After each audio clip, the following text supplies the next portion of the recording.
asalaamu calaykum waraxmatullaahi wabarakaatu. soo dhawaada saaxiibayaal, kuna soo dhawaada muuqaal cusub iyo qiso kale cusub.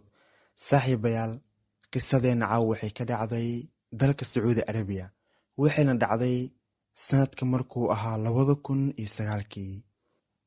maalin marka laga baxay salaada subax oo ay jamaacada sida masjidka ugu soo baxeen, waxay maqleen haweeney qaylinaysa oo aad iyo aad u qilinaysa.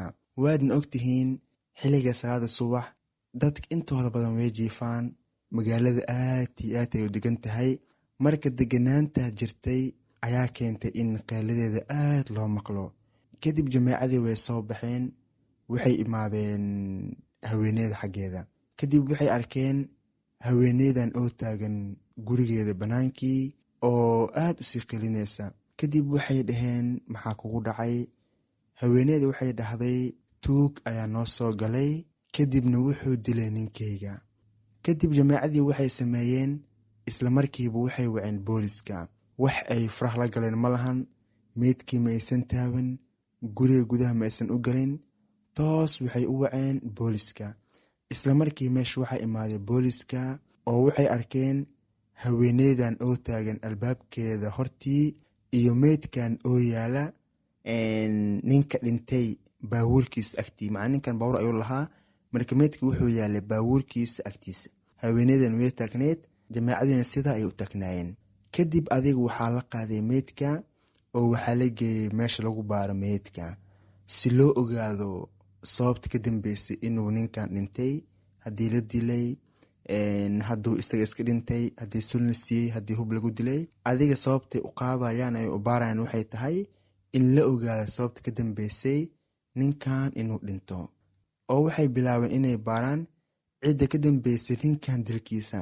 marka ugu horreysay waxay baareen haweeneyda, sababtoo ah iyada ayaa la nooleed, iyada ayaana guriga la joogtay.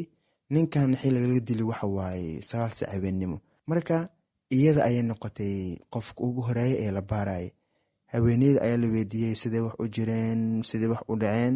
kadib haweeneydii waxay dhahday salaada subax inta aan la gaarin tuug ayaa guriga noo soo galay. marka waxay dhahday ninkeyga wuxuu isku dayay in uu na difaaco. kadib waxay dhahday isagii tuuga ay isdagaaleen oo wax badan weelegdameen, ilaa waxay dhahday daashkay isla aadeen. aniga xataa waxay dhahday waxaa isku dayay in aan galo aan kala qabto, laakiin waxay dhahday waan awoodi waaye. sidaa ayaa waxay dhahday tuugii wuxuu ku dilay ninkeyga. marka intaa u sheegtay, sidoo kale booliskii waxay ogaadeen in gurigan aan waxba laga qaadin oo ay alaabtiisa u dhan tahay. haddana markay baaritaan sii sameeyeen, booliska waxay ogaadeen in gurigan uusan yaalin alaab muhiim ah oo la qaato. macnaha markay fiireen waxay arkeen alaab muhiimba gurigan ma taalo. macnaha alaab uu tuug gurigan u soo galo keentay inay ninkan isdagaalaan, uu dilo, kadib alaabtan uu qaato. macnaha ma fahanteen?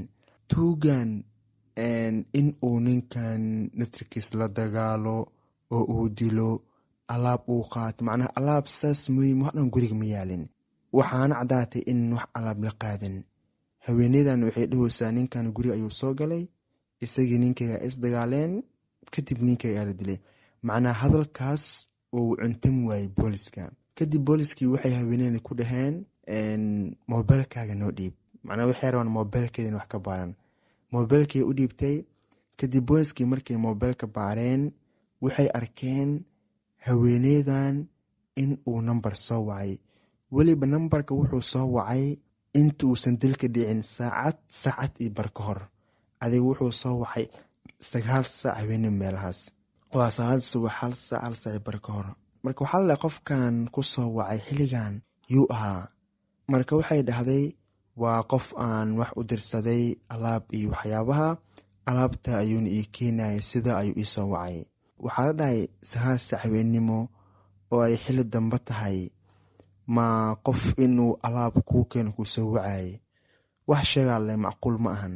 kadib markii la arkay haweeneyda inaysan xaaladeeda caadi ahayn, booliskii nambarka ayay waceen. markay nambarka waceen, nambarka wuxuu noqday wiil. marka wuu ka qabtay, isla markii wuu ku jaray. isla markii booliska waxay sameeyeen baaritaan, waxay ogaadeen wiilkan meeshuu joogo ugu dambeyn waxaa usoo baxday wiilkan in uu degan yahay Riyaad, sidoo kale uu yahay Suuriyaan, da'diisana ay tahay 20 isla markii booliska way baxeen waxay aadeen Riyaad oo wiilkii ayay meeshii ugu tageen. markii wiilkan loo tagay isla markii wiilkan booliska wuxuu ku dhahay aniga waxba ha yeelina, ha igaraacina, wax dhibaato ha gaarsiinina, wax walba aniga ayaa idin sheegayo. macnaa isaga wuxuu u haystaa booliska in ay arrintiisa soo ogaadeen oo markaan ay u imaadeen inay isaga xiraan. booliskan waxay ogyihiin ma lahan, keliya waxay u imaadeen in ay baaritaan sameeyaan oo ay isaga baaraan. laakiin saaxiibkaaga isaga ayaa wuxuu dhahay wax walba aniga ayaa idin sheegayo.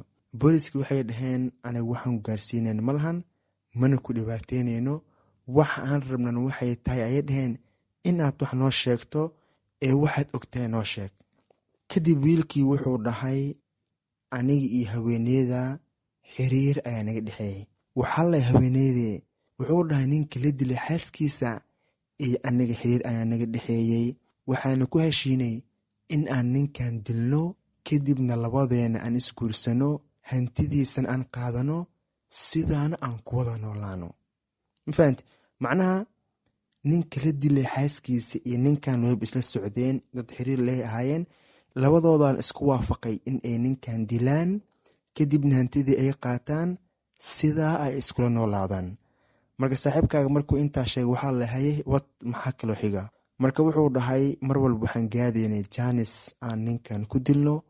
ugu dambeyn wuxuu dhahay haweeneydan ay isoo wacday, waxay dhahday xaafadda imow, had waa waqtiga ugu fiican aan ninkan ka takhallusi karno. kadib wuxuu dhahay xaafaddii aan imaaday, wuxuu dhahay waxa isku day in aan dhowr jeer guriga galo, laakiin wuxuu dhahay waan cabsanayay. mafahante? ninkan wuu cabsanayay, macnaha guriga in uu galo wax badan isku day waa cabsanayay. adiga ugu dambeyn gabadhii ama xaaskiya waxay ka furtay albaabkii oo soo galay, kadib waxay u tilmaantay qolka uu nin ku jiro. waxay dhahay qolkaas ay ku jiraa, howshaada gudo. saaxiibkaa wuu soo baxay, wuxuu galay qolkii ninkii maskiinka uu ku jiray, wuu weeraray. marka wuxuu bilaabay in uu garaaco, wax uu ku dhufto. marka ninkan markii la garaacayo waxa lagu dhuftay wuu soo nibdaaday, macnaa ismarkii qof suuxa ma noqon, wuu soo kacay, wuxuu bilaabay inuu ninkan iska difaaco. marka labadood wax badan way loolameen. marka ninkan wuxuu watay mindidii ayuu wuxuu ku dhuftay ninkan. marka ninkan markii mindida lagu dhuftay xoogaa wuu tabar dhigay, laakiin ma isdhiibin oo wax badan waa isdagaaleen ilaa ay isla tageen daashka. marka ninkan markuu daashka tagay ayuu tabar dhigay, dhulka ayuu ku dhacay.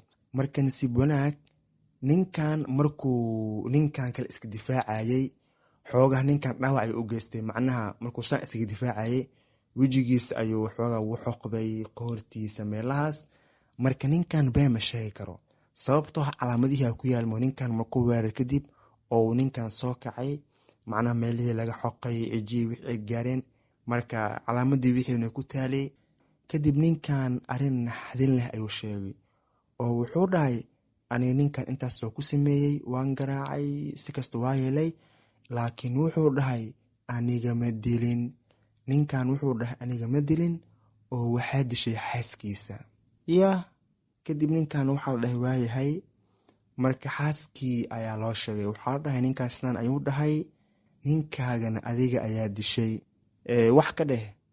waxay dhahday horta ninkan runtiisa waaye, anigii isaga xiriir waa naga dhexeeyey, waxaana ku heshiinay in aan isguursano, laakiin waxay dhahday aniga ninkeyga ma dilin oo isaga ayaa dilay. marka sheekada waxay noqotay iyada ayaa dishay, isaga ayaa dilay.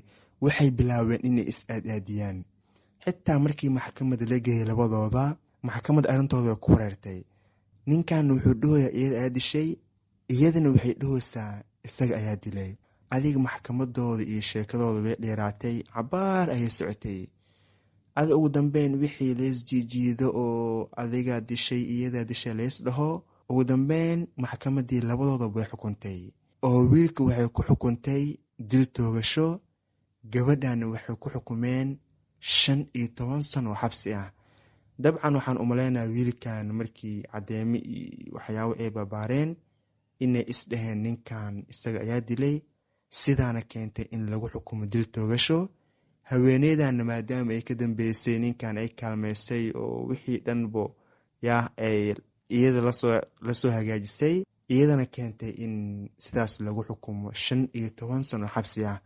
adig wax baan hadalka idin dheereen, saaxiibkaaga waxaa lagu xukumay dil toogasho, gabadhan waxaa lagu xukumay 15 sano oo xabsi ah.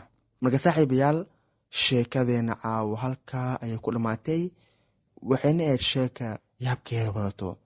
ka waran qof reer leh, guri leh, haddana isku dayeysa in ay qof kale wax la wadaagto, ama nin og in ay qoftaani reer leedahay oo uu nin qabo, isagana soo habaysanaya ka waran oo qoftaan ama inuu naaganimo ka soo raadiyo ama inuu reerkan dumiyo. cajiib waay, waxawaa adduunkan wax walba waa arkaysaa. kacmal maba ahanba wax cusub oo dhowr jeer ayay dhaceen. naag iyadoo ninkeeda qabo in ay nin kale xiriir la sameyso, ama nin og in naagtan la qabo uu isagana xiriir uu la sameeyo, buuq iyo wax uu ka dhaco, oo arrintiina foolxum ay kusoo dhamaatay. arrintan oo kale fiiri, maskiinkii way dileen, labadooda nolol xuma u dambeysay, oo isagana ninkan kale waa la dilay, islaantan waxaa la geliyay 15 sano xabsi. waa adduunkii way ku ceeboobeen. aaqiran oo iska ogtahay wax fiican ma u dambeey, inkastuu ilaah uu naxariisan karo, laakiin inta badan sida la rajeynayo wax fiican maka dambeey, ma fahanteen? marka saaxiibayaal, waxa waaye anaga waxaan oo kale alla naguma qaado, ilaaheen nama tuso. marka saaxiibayaal, sheekadeena ama muuqaalkeena cawaay naga inta aynu muuqaalka xiga dib ugu kulmi doono. amaano. wassalaamu calaykum waraxmatullaahi wabarakaatuh.